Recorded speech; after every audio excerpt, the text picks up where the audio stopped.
go! Hello, I asked my son Henry what story he'd like today, and he chose The Bear Who Went Boo by David Walliams. This is my dog Benji, but I'm not sure how long he's going to stay here for during the story.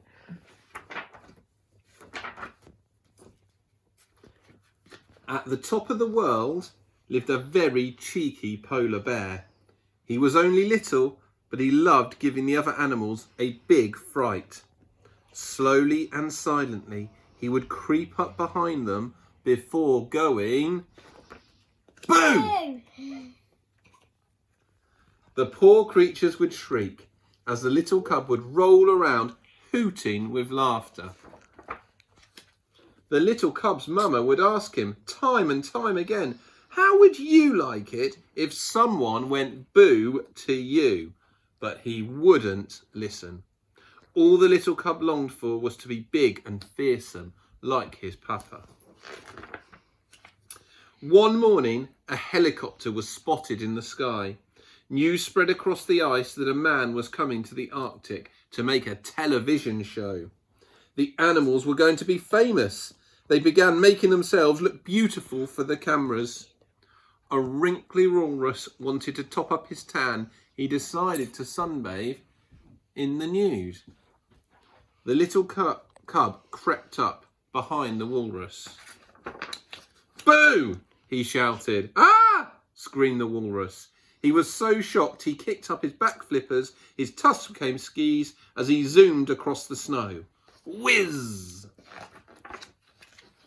Meanwhile, a platoon of puffins preened their feathers. Time to do boo too. Boo! Shouted the little polar bear. Caw, caw, caw, caw.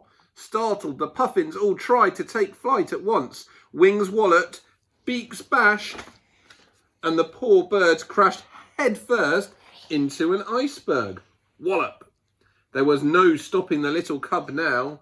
Next he sawed a hole in the ice sheet with his paw before diving down into the freezing water below. Time to do an underwater boo. But to who? The little cub spied a pair of killer whales practicing a synchronized swimming routine, ready for the cameras. Boo! He shouted.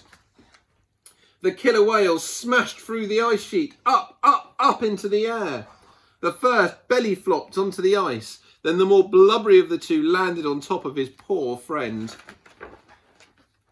As the sun was setting over the Arctic, the cheeky little cub spotted a very odd-looking animal he had never seen before.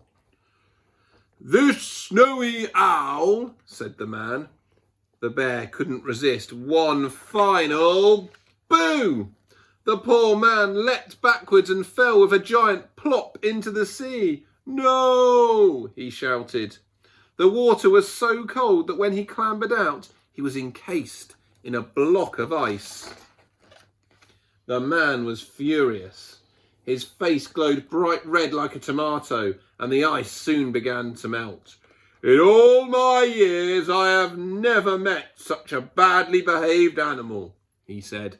I've had an octopus tickle me, been sat on by a rhinoceros, and once a family of gorillas ate my underpants. But you are the worst. Right, I'm reporting you. What's your species? He asked. Penguin, fibbed the little cub. You are not a penguin, shouted the man. Penguins live in the Antarctic, not the Arctic. Okay, I'm a polar bear. Yes, and a tiny one at that. Well, you have ruined it for all the other animals. I am not making my television show here now.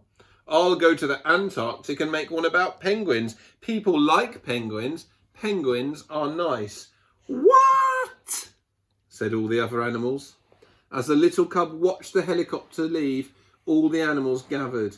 Now they were going to miss out on their moment of fame. It's time to teach that little bear a big lesson, they all agreed. That night, the little cub trudged slowly back home, but as he entered his snow cave... Boo! The little cub's fur stood up on end as if he'd been hit by a bolt of lightning. The little cub had learned a big lesson. From that moment he promised never ever to go boo again. Well, maybe one last time. Boo!